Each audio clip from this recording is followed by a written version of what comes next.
Alright guys, so today in the garage we're working on this ML350 2012 model. So we are actually overhauling the engine. I want to use this opportunity to show you guys how the interior of this car looks like without the engine. I mean under the hood, because I know most drivers have not seen how their cars look like without their engine.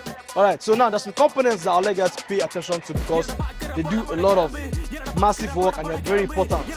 Very important. Alright, come over. Now, the engine goes here. As you can see, it's empty. Now, for a car this big, a car this massive, you can see how useless it looks without its engine. Now, the engine goes here. These two things you see by the side are called exhaust manifold. Now, we all know what they do. They are connected to the side of the engines and they take exhaust gases out. Alright, now, that beautiful metal you're seeing there, round looking, goes all the way back in.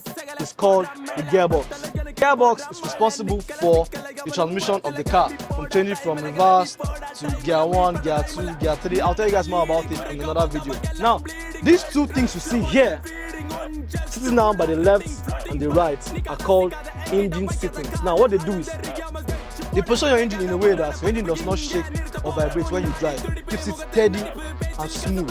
This is another component that you hardly see unless you're having issues with overheating.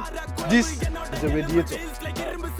I'll tell you more about it later in another video if you don't know what it does. But basically, it's responsible for cooling. It's part of the cooling system. Now, this is the fuse box.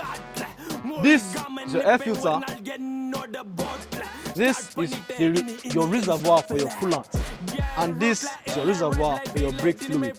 Alright, you also have your reservoir for your washer fluid. You also have this iron here, this big chunk of iron here has the work that it does, and it's called the front axle.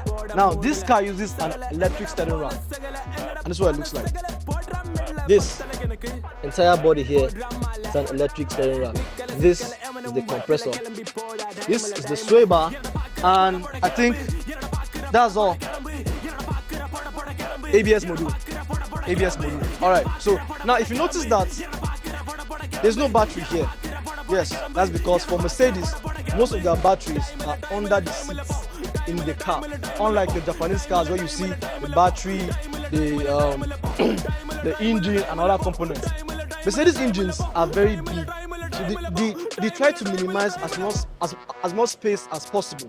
So that's why their batteries are not kept inside the cars, so they can put other components there. Alright, so I have to get back to work now, and then don't forget, remember to like, share, comment, subscribe, and turn on your notification button so that you can get more videos like this whenever we drop. I'll see you guys later. Who is with my